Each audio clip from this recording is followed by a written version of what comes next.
जो लोग इस वीडियो को देखने के बाद में चैनल को सब्सक्राइब नहीं करते वो 3 दिन में गायब हो जाते हैं। दोस्तों, आज मैं आपके लिए लेकर आया हूँ एक ऐसी मूवी जो कि हॉरर भी है, इरोटिक भी और स्लैशर भी। तो दिल थाम के इस वीडियो को देखना। और हाँ, अगर अभी तक चैनल को सब्सक्राइब नहीं किया है तो सब्सक्राइब जल्दी कर लेना, क्योंकि और भी बहुत सारे वीडियोस जल्दी ही आने वाले हैं। मूवी की शुरुआत में एक छोटा सा लड़का एक लड़की के कपड़े पहनकर एक डॉल के साथ खेल रहा था। तभी वहां पर उसकी माँ आकर उस लड़के की फ्रॉक को उतार देती है और उसकी डॉल को कैंची से काट देती है। वो लेडी बहुत गुस्सा थी, क्योंकि उसका बेटा लड़कियों की तरह हरकत करता था। वो लड़का बहुत रोता है और अपनी चीजों को ऐसा बिखरा हुआ देखकर वो बहुत गुस्से में आकर अपने लड़के होने की निशानी को ही खत्म कर देता है। मतलब कि वो अपने प्राइवेट पार्ट को ही काट डालता है। उस लड़के के चिल्लाने की आवाज सुनकर जब उसकी माँ रूम में आती है तो वो ये सारी चीजें देखकर बहुत रोती है। अब ये कहानी कुछ साल के बाद एक स्कूल में दिखाई जाती है। वहाँ पर एक टीचर बच्चों को पढ़ा रही थी, जिसका नाम लिली था। लिली ठीक से सुन नहीं पाती थी और वो लोगों के लिप्स को रीड करके अपनी बातों को समझती थी। स्कूल में लिली की बहन माइकल उसे घर चलने के लिए पूछने आती है। लिली थोड़ी देर के बाद आने का बोल के उसे अपने घर भेज देती है। लेकिन थोड़ी देर बाद लिली को ये पता लगता है कि उसकी बहन का उसकी स्कूल के सामने ही एक्सीडेंट हो गया है और अब वो नहीं रही। अपनी बहन की मौत पर लिली काफी टूट गई थी और वो काफी डिप्रेशन में भी चली गई थी। अपने डिप्रेशन को दूर करने के लिए लिली कसाडागा नाम की एक जगह पर रहने के लिए आई थी। वो वहाँ पर पढ़ने के लिए आई थी। केसाडागा में लिली के रहने का इंतजाम स्टेयर करती है, उसी के गेस्ट हाउस में। लिली फिर अपनी एक स्टूडेंट हेली के डैड माइक से मिलती है और पहले दिन बात करते करते दोनों थोड़ा क्लोज आ जाते हैं। उन दोनों की आपस में अच्छी बन रही थी। लिली को हेली के अंदर अपनी बहन माइकल नजर आती थी और हर रात लिली को अपनी बहन की मौत का सपना भी आया करता था। फिर एक दिन लिली जिस गेस्ट हाउस में रह रही थी वहाँ पर किसी के चिल्लाने की आवाजें आ रही थी। वो वहाँ पर जाकर एक रूम में देखती है तो वहाँ पर एक लड़का अपने लैपटॉप में कुछ डिस्टर्बिंग देखकर अपने आप को प्लेजर दे रहा था और ये देखकर लिली थोड़ा डर जाती है और अपने रूम में चली जाती है। एक दिन लिली के घर में हेली आर्ट सीखने के लिए आती है और माइक भी हेली के साथ में आया हुआ था और लिली माइक को अपने फैमिली एल्बम दिखाती है। माइक लिली से उसके साथ बाहर घूमने जाने के लिए पूछता है और लिली भी उसके साथ जाने के लिए हाँ कर देती है। लिली माइक के साथ में एक बार में जाती है जहाँ पर वो माइक के दो दोस्त ऑड और क्रिस से मिलती है। फिर क्रिस उन सबको एक साइकिक के बारे में बताती है जो कि भूत से बात कर सकती थी और वे सभी उस साइकिक से मिलने के लिए निकल जाते हैं। वे जब वहाँ पर पहुँचते हैं तो साइकिक का एक आदमी मैक्सवेल उनसे $500 मांगता है अंदर एंट्री करने के लिए। वे सभी वहां से जाने ही वाले थे, लेकिन लिली अपनी बहन माइकल की आत्मा से बात करने के लिए $500 देकर वहां की एंट्री कर लेती है। फिर अंदर आकर सब साइकिक से मिलते हैं, जिसका नाम सुजैन था। सुजैन माइकल की आत्मा से बातें कर रही थी। लिली को सुनाई नहीं देता था, लेकिन फिर भी उसे माइकल की आत्मा की आवाज सुनाई दे रही थी। लेकिन एक दूसरी आत्मा भी लिली से बात करना चाहती थी। सुजैन उस आत्मा को काबू करने की कोशिश करती है, लेकिन वो आत्मा लिली को अपने बस में कर लेती है और लिली इस कारण बेहोश हो जाती है। सुजैन भी कुछ टाइम के बाद में बेहोश हो जाती है और फिर थोड़ी देर में लिली को होश आता है। अब कुछ समय के बाद में लिली को होश आता है। माइक उसे घर ले जाने वाला था, लेकिन मैक्सवेल उसे ऐसा करने से रोक देता है, क्योंकि लिली अभी भी किसी आत्मा के कंट्रोल में हो सकती है और सभी को सुजैन के होश में आने तक रुककर सुजैन से पूछताछ करनी चाहिए। मैक्स नहीं मानता और लिली को वहां से ले जाता है। अब यहाँ पर रात को लिली अपनी नींद से उठ जाती है और उसे एक आत्मा दिखाई देती है। लिली रूम की लाइट ऑन करती है, लेकिन उसे फिर कोई नजर नहीं आता। अब अगले दिन लिली क्लास में पढ़ा रही थी, लेकिन अचानक से उसे ऐसा लगता है कि उसके हाथ कीड़े से भरे पड़े हैं और उसका एक हाथ सड़ रहा है और वो देखकर बेहोश हो जाती है। और जब लिली को होश आता है तो माइक उसे लेने के लिए आया हुआ था। दोनों थोड़ी देर एक दूसरे से बातें करते हैं। लिली बहुत ज्यादा टेंशन में थी तो माइक और हेली उसे अपने साथ घुमाने के लिए ले जाते हैं। इधर दूसरी तरफ हम एक लड़की को रनिंग करते हुए देखते हैं। उस लड़की की बेटी का फोन आता है तो वो उसका फोन उठाकर उससे बातें करने लगती है। तभी पीछे से एक आदमी आकर उस लड़की को बेहोश करके अपने साथ में ले जाता है। फिर हम एक बंद कमरे को देखते हैं और वहाँ पर मास्क पहने एक किलर था। वो उस लड़की का पैर काट डालता है और वो उसके पैरों को किसी चीज की मदद से ऐसा जोड़ता है जिससे कि वो लड़की अब एक पपेट जैसी लग रही थी। वो साइको किलर ह्यूमन पपेट यानी कि एक ह्यूमन डॉल बनाना चाह रहा था। फिर इधर हम देखते हैं कि लिली और माइक दोनों घूमने फिरने आए हैं और थोड़ी मस्ती करने के बाद में माइक लिली को अपने घर ले आता है। घर आने के बाद में लिली माइक के घर की चीजों को देखने लगती है और वो रात को वो थोड़ा बात करते हैं। दोनों बात करते करते एक दूसरे के बहुत क्लोज आ जाते हैं। धीरे धीरे वो दोनों इंटीमेट हो रहे थे, लेकिन उनको ये सब करते हुए कोई आत्मा दूर खड़ी हुई देख रही थी। फिर अगली सुबह लिली पेंटिंग बनाने के लिए घर से गेस्ट हाउस की तरफ चली जाती है और वहाँ पर अंदर जाते ही क्रिस नाम का एक आदमी उसे पीछे से आवाज लगाता है कि ये गेस्ट हाउस उसी का था और उसी ने बनाया था। लिली भी उसे अपने बारे में बताती है और क्रिस कहता है कि 4 साल पहले यहाँ पर एक लड़की रहने के लिए आई थी, लेकिन वो अचानक से गायब हो गई। फिर लिली अपने रूम में जो इस मिसिंग इंसिडेंट के बारे में ढूंढती है तो उसे पता लगता है कि गायब हुई लड़की का नाम जेनिफर था और ये वही लड़की है जिसकी आत्मा लिली को नजर आई हुई थी। इसके बाद में लिली अपने किचन में जाती है और दूध पीती है, लेकिन वो ये देखती है कि उस दूध के अंदर कीड़े ही कीड़े भरे पड़े हैं। तभी जेनिफर की आत्मा आके वहाँ पे लिली को कुछ सीन दिखाती है और तभी लिली वहाँ पर बेहोश हो जाती है।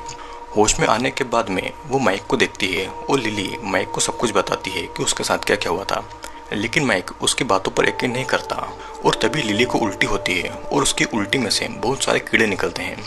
ये सब देखकर माइक भी डर गया था, जिसके बाद में लिली कैसाडागा छोड़कर जाने वाली थी, लेकिन जेनिफर लिली की कार का एक्सीडेंट करा देती है। ये सब देखने के बाद में माइक लिली को सुजैन नाम की उसी साइकिक के पास ले जाता है। सुजैन लिली को बताती है कि जेनिफर की आत्मा तुमसे मदद मांगने की कोशिश कर रही है और इसीलिए वो तुम्हें कैसाडागा से बाहर नहीं जाने दे रही है। वो जो भी तुमसे करवाना चाहती है वो उसके दिखाए गए विजन में छुपी हुई है और जब तक तुम उसकी मदद नहीं करोगी वो तुम्हारा पीछा नहीं छोड़ेगी। अब अगले दिन लिली उन विजन्स की पेंटिंग बनाने लगती है और माइक एक पुलिसमैन था तो लिली उसकी मदद मांगती है। माइक उसी ऑफिसर से पूछताछ करता है जिसने जेनिफर का केस हैंडल किया था और इधर लिली स्टेयर के ग्रैंडसन थॉमस के रूम में चुपके से लैपटॉप को देखती है। उसे वहाँ पर यह दिखता है कि थॉमस जेनिफर के चुपके से फोटोज ले रहा था और वो थॉमस के रूम की तलाशी लेती है। लिली वहाँ पर एक बॉक्स को खोलने की कोशिश कर रही थी कि तभी वहाँ पर थॉमस आ जाता है तो लिली कंप्यूटर के नीचे वाली अलमारी में छुप जाती है। थॉमस आके लैपटॉप के सामने बैठ जाता है, लेकिन उसकी ग्रैंड मदर उसे बुला लेती है। थॉमस वहाँ से चला जाता है और तब लिली भी वहाँ से निकलकर माइक से मिलकर थॉमस के लैपटॉप से मिले हुए सारे फोटोज को दिखाती है। तभी माइक को अपनी वाइफ को कॉल आता है और वो वहाँ से निकल जाता है।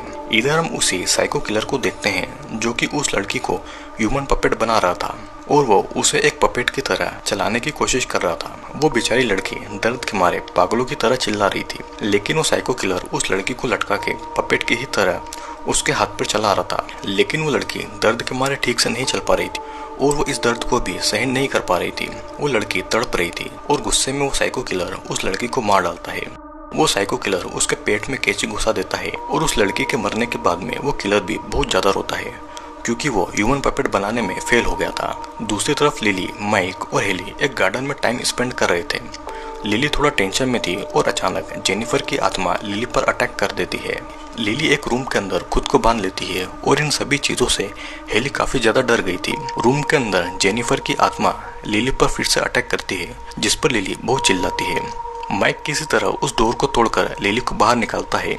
लिली जो कि बेहोश हो गई थी वो अब होश में आकर बहुत ज्यादा रोती है। अब अगले दिन लिली के पास में माइक आता है और कहता है कि वो उससे ब्रेकअप करना चाहता है। वो उससे कभी नहीं मिलेगा क्योंकि लिली की दिमागी हालत के कारण हेली को उससे अब डर लगने लगा था। माइक हेली को नहीं खोना चाहता था और ये सब कहकर वो वहाँ से चला जाता है। लिली ये सुनकर बहुत ज्यादा रोती है और वो गुस्से में अपनी बनाई हुई पेंटिंग्स फेंकने लगती है और तभी जब वो जमीन पर पड़ी हुई पेंटिंग्स को जोड़कर देखती है, लिली को वही ग्रीन हाउस नजर आता है और लिली उसी ग्रीन हाउस के लिए निकल जाती है। उस ग्रीन हाउस का दरवाजा तोड़ के वो अंदर चली जाती है और अंदर जाके वो सभी जगहों की तलाशी लेने लगती है, लेकिन उसे वहाँ पर कुछ नहीं मिलता। उसे वहाँ पर बेसमेंट में जाने का डोर मिलता है और वो बेसमेंट में उस डोर से चली जाती है। वहाँ पर वो देखती है कि जेनिफर की लाश अभी भी लटकी है और तभी जेनिफर की आत्मा लिली को फिर से विजन दिखाती है, जिसमें ये दिखाया गया था कि एक दिन जेनिफर पार्क में थी।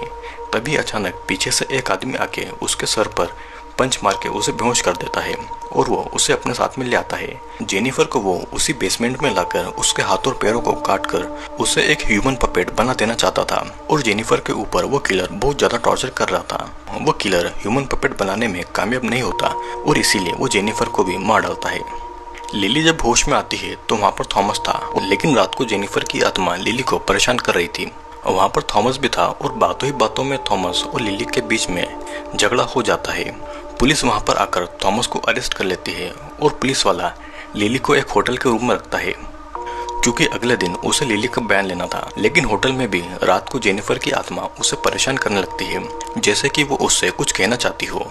अब अगले दिन लिली पुलिस स्टेशन जाती है तो उसे पता लगता है कि थॉमस वो कातिल नहीं है, क्योंकि कातिल तो कोई और है। कि स्टेयर और थॉमस को उनके ग्रीन हाउस के बारे में कुछ भी नहीं पता था, और इस बेसमेंट के बारे में तो सिर्फ उसी को पता होगा जिसने एक ग्रीन हाउस बनाया हुआ था। वो पुलिस वाला और लिली क्रिस के पास चले जाते हैं और वो लिली को कार में ही लॉक करके पुलिस वाला अंदर जाता है। वो क्रिस से पूछताछ करता है और पूछताछ करते ही उस पुलिस वाले को क्रिस पर शक होता है। तब क्रिस एक हथियार से पुलिस वाले पर अटैक कर देता है, जिससे कि पुलिस वाला वहीं पर गिर जाता है और तब क्रिस उसी की गन से पुलिस वाले को मार डालता है। लिली कार से निकलने की कोशिश करती है लेकिन कार लॉक थी, और तब कार में क्रिस बेहोशी की दवा डालता है, जिससे कि लिली वहीं पर बेहोश हो जाती है। यहाँ पर हमें पता लगता है कि क्रिस ही वो साइको किलर है, और फिल्म की शुरुआत में हम जिस छोटे लड़के को देखते हैं वो क्रिस ही था, और उसे अपनी डॉल के ऊपर इतना ज़्यादा ऑब्सेशन बढ़ गया था कि बड़े होने पर वो वही ह्यूमन पपेट बनाना चाहता था। क्रिस पूरी तरह से साइको किलर बन चुका था, और इधर लिली की जब आंखें खुलती है तो वो उसी बेसमेंट में होती है जहाँ पर अब क्रिस उसे ही ह्यूमन पपेट बनाने वाला था। वो लिली को पपेट बनाने वाला था, लेकिन लिली बेहोश होने का नाटक कर रही थी। क्रिस जब लिली को ह्यूमन पपेट बनाने में बिजी था तो लिली वहाँ से भागने की कोशिश करती है, लेकिन क्रिस पीछे से उसे पकड़ लेता है। लिली एक हथियार से क्रिस के ऊपर वार करती है तो लिली वहाँ से एक जंगल की तरफ भागती है। वो कार लेके वहाँ से भागने लगती है और क्रिस अपने ट्रक लेके लिली का पीछा कर रहा था, लेकिन थोड़ी देर के बाद में लिली की कार का एक्सीडेंट हो जाता है और उसकी कार पलट जाती है। ये देखकर क्रिस अपने ट्रक से निकलकर लिली को मारने आता है, लेकिन तभी वहाँ पर जेनिफर की आत्मा आकर क्रिस को परेशान करने लग जाती है, और मौका देखकर लिली क्रिस पर अटैक कर देती है। वो एक कैंची लेकर क्रिस को मार देती है, ठीक उसी तरह जैसे कि क्रिस ने जेनिफर को मारा था। और मूवी के एंड में जेनिफर की आत्मा लिली को अपनी बहन माइकल की आत्मा से मिलाती है। लिली आखिरी बार अपनी बहन से बात करती है और फिर जेनिफर और माइकल की आत्मा को मुक्ति मिल जाती है, और इसी के साथ में ये मूवी यहीं पर एंड हो जाती है। दोस्तों, इस मूवी में ये बताया गया है कि क्रिस जब छोटा था तो उसे लड़कियों वाले शौक थे, और इसीलिए वो अपना प्राइवेट पार्ट भी काट देता है, लेकिन ये दुनिया उसे एक्सेप्ट नहीं करती, और इसीलिए वो बड़ा होकर एक साइको किलर बन जाता है। दूसरी तरफ हम एक बेरी लड़की लिली को देखते हैं, जिसकी बहन की एक एक्सीडेंट में मौत हो गई थी। लिली कैसाडा का नाम की एक जगह पर आती है क्योंकि वो बहुत ज्यादा डिप्रेस्ड थी, और वहाँ पर वो एक साइकिक से मिलकर अपनी बहन से बातें करने की कोशिश करती है, लेकिन उसकी बहन से पहले जेनिफर नाम की एक दूसरी आत्मा उस पर कब्जा कर लेती है, और जेनिफर उसी लड़की की आत्मा थी जिसे क्रिस ने मारा था। और लिली की मदद लेकर जेनिफर क्रिस को उसकी मौत का बदला लेती है, और इसी के साथ में ये मूवी यहीं पर एंड होती है।